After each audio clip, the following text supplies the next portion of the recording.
Chapter 19. Then Job answered and said, How long will ye vex my soul, and break me in pieces with words?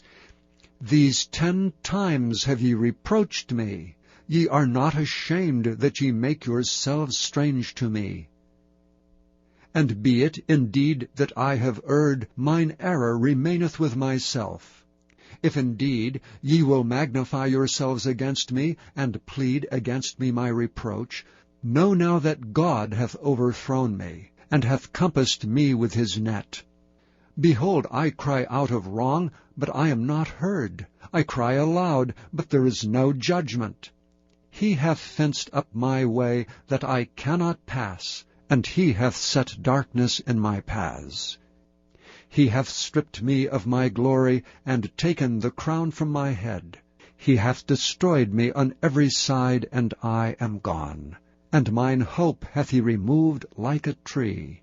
He hath also kindled his wrath against me, and he counteth me unto him as one of his enemies. His troops come together, and raise up their way against me, and encamp round about my tabernacle. He hath put my brethren far from me, and mine acquaintance are verily estranged from me. My kinsfolk have failed, and my familiar friends have forgotten me. They that dwell in mine house, and my maids count me for a stranger. I am an alien in their sight.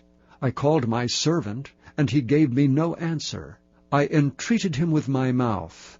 My breath is strange to my wife, though I entreated for the children's sake of mine own body. Yea, young children despised me. I arose, and they spake against me. All my inward friends abhorred me, and they whom I loved are turned against me. My bone cleaveth to my skin, and to my flesh, and I am escaped with the skin of my teeth. Have pity upon me, O ye my friends, for the hand of God hath touched me.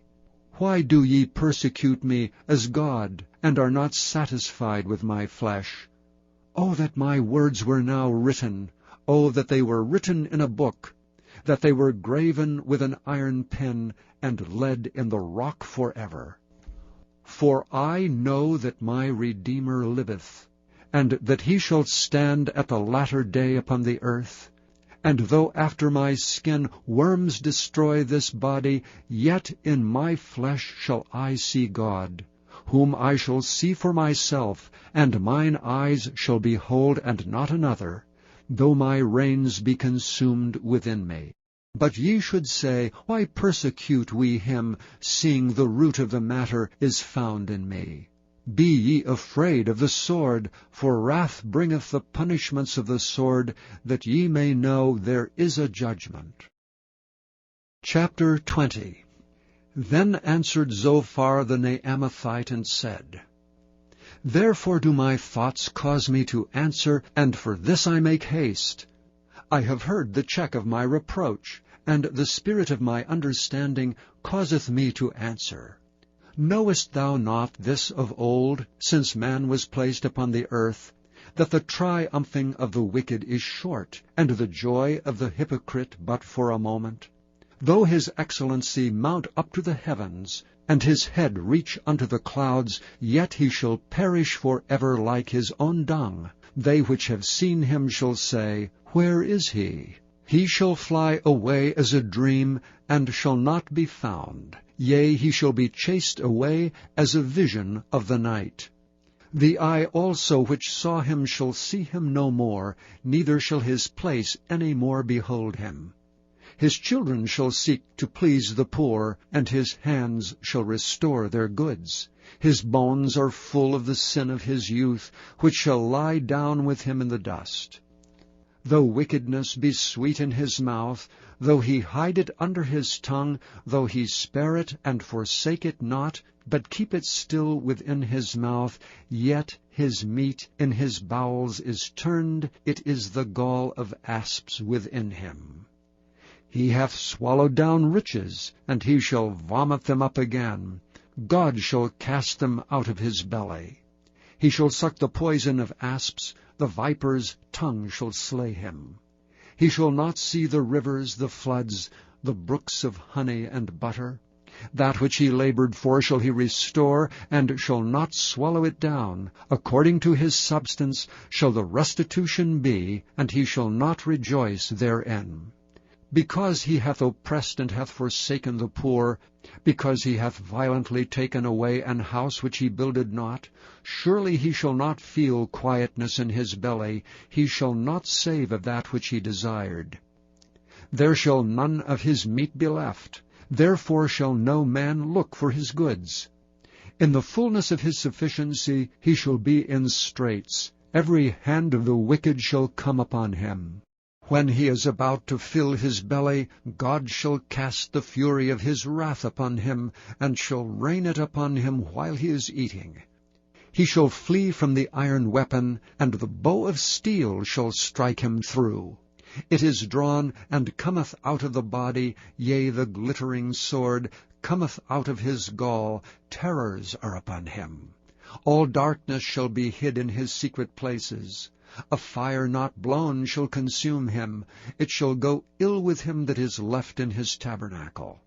The heaven shall reveal his iniquity, and the earth shall rise up against him. The increase of his house shall depart, and his goods shall flow away in the day of his wrath.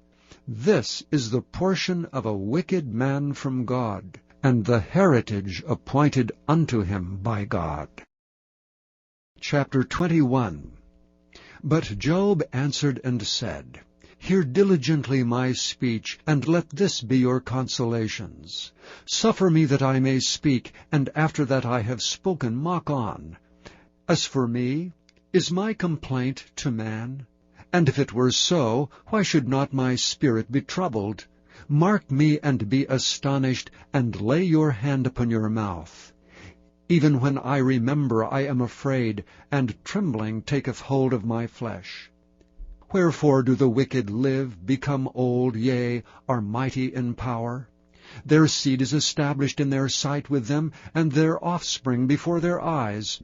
Their houses are safe from fear, neither is the rod of God upon them. Their bull gendereth, and faileth not. Their cow calveth, and casteth not her calf. They send forth their little ones like a flock, and their children dance. They take the timbrel and harp, and rejoice at the sound of the organ. They spend their days in wealth, and in a moment go down to the grave. Therefore they say unto God, Depart from us, for we desire not the knowledge of thy ways. What is the Almighty, that we should serve him? And what profit should we have, if we pray unto him? Lo, their good is not in their hand. The counsel of the wicked is far from me. How oft is the candle of the wicked put out, and how oft cometh their destruction upon them. God distributeth sorrows in his anger. They are as stubble before the wind, and as chaff that the storm carrieth away. God layeth up his iniquity for his children. He rewardeth him, and he shall know it. His eyes shall see his destruction, and he shall drink of the wrath of the Almighty. For what pleasure hath he in his house after him, when the number of his months is cut off in the midst? Shall any teach God knowledge, seeing he judgeth those that are on high? One dieth in his full strength, being wholly at ease and quiet. His breasts are full of milk, and his bones are moistened with marrow. And another dieth in the bitterness of his soul, and never eateth with pleasure. They shall lie down alike in the dust, and the worms shall cover them. Behold, I know your thoughts, and the devices which ye wrongfully imagine against me. For ye say, Where is the house of the prince, and where are the dwelling places of the wicked? Have ye not asked them that go by the way, and do ye not know their tokens? That the wicked is reserved to the day of destruction, they shall be brought forth to the day of wrath. Who shall declare his way to his face, and who shall repay him what he hath done? Yet shall he be brought to the grave, and shall remain in the tomb. The clods of the valley shall be sweet unto him, and every man shall draw after him, as there are innumerable before him. How then comfort ye me in vain, seeing in your answers there remaineth falsehoods?